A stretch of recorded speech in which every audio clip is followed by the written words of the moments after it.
Few moments in sports history are as intertwined with tragedy and triumph as the story of the New Orleans Saints in 2005. When Hurricane Katrina struck the Gulf Coast in August of that year, it left a devastating path of destruction, displacing hundreds of thousands and testing the resolve of an entire city. For New Orleans, football wasn't just a pastime, it was a source of identity and pride. In the wake of one of the deadliest natural disasters in U.S. history, the Saints became more than a team, they became a symbol of hope and resilience for an entire region. This is the story of how Hurricane Katrina shook the Saints and the city of New Orleans, and how football played an unexpected role in the city's recovery. It's a story of heartbreak, perseverance, and the unbreakable spirit of a community. It is also a testament to how sports can transcend the game itself, becoming a unifying force in the most challenging of times. On August 29, 2005, Hurricane Katrina made landfall near New Orleans as a Category 3 storm. Winds exceeding 125 miles per hour and massive storm surges overwhelmed the city's levee system, causing catastrophic flooding. Over 80% of New Orleans was underwater, and the destruction displaced more than 1 million residents across the Gulf Coast. The city's landmarks, neighborhoods, and infrastructure were devastated. Historic areas such as the French Quarter and St. Charles Avenue, which had stood as cultural icons, were heavily damaged. Lives were upended as families were forced to evacuate, often with little more than the clothes on their backs. The Superdome,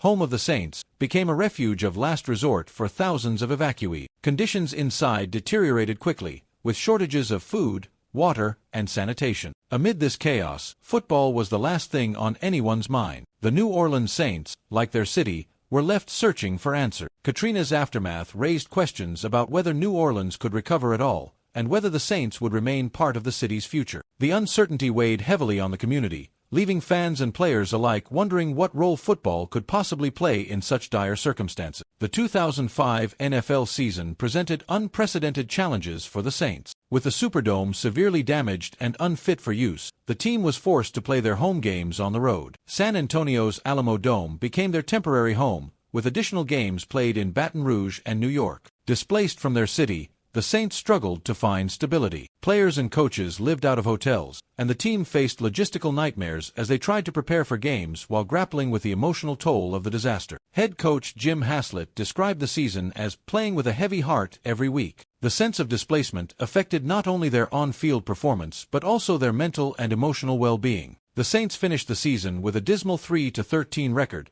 but the challenges they endured went beyond wins and losses. The uncertainty surrounding the franchise's future loomed large. Rumors circulated that owner Tom Benson was considering relocating the team to San Antonio permanently, a prospect that further inflamed the already hurting fanbase. For New Orleans residents scattered across the country, the potential loss of the Saints felt like another devastating blow to their identity. Amid the despair, hope began to emerge. In early 2006, the Saints made a bold move by hiring Sean Payton as head coach and signing free agent quarterback Drew Brees. Brees, recovering from a serious shoulder injury, saw New Orleans as a city in need of redemption, much like himself. Together, Payton and Brees began building a culture of excellence and resilience. Meanwhile, repairs to the Superdome were underway, symbolizing the city's determination to rebuild. The facility underwent a $185 million renovation, transforming it from a symbol of despair into one of hope and renewal. The Saints committed to staying in New Orleans, a decision that reaffirmed the team's bond with the community. The 2006 season would mark not just a return to football,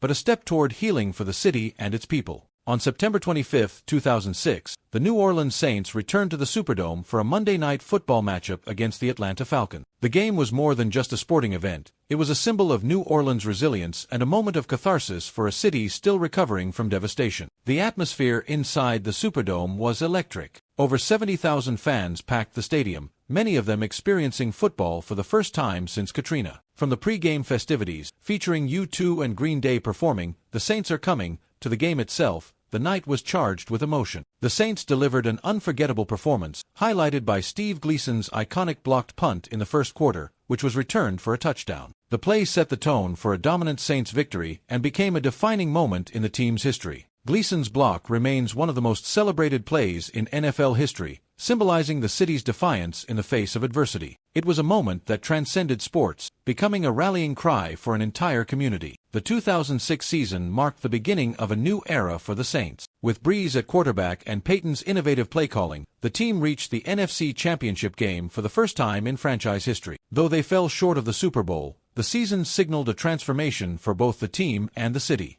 The Saints' success on the field mirrored New Orleans' progress off it. Rebuilding efforts gained momentum, and the Superdome's reopening became a rallying point for the community. The bond between the Saints and their fans grew stronger than ever, as the team became a symbol of hope and unity. Beyond football, the Saints' resurgence helped re-establish New Orleans as a city capable of overcoming the odds. Local businesses began to recover, schools reopened, and cultural landmarks were restored. The team's success wasn't just about wins, it was about providing a beacon of hope for a community that desperately needed one. The events of 2005 and 2006 forever changed the New Orleans Saints and the city they represent. The team's perseverance in the face of overwhelming adversity inspired a nation, and their journey from exile to triumph remains one of the most compelling stories in sports history. Hurricane Katrina tested the limits of human resilience, but it also revealed the power of community. For New Orleans, the Saints became more than a football team. They became a symbol of rebirth, strength, and the unbreakable spirit of a city determined to rise again. Steve Gleason's blocked punt, Sean Payton's leadership, and Drew Brees' determination are just a few of the elements that make this story unforgettable. Today, the Saints continue to honor that legacy, carrying the lessons of those years as they strive for greatness both on and off the field. The connection between the team and the city remains unshakable,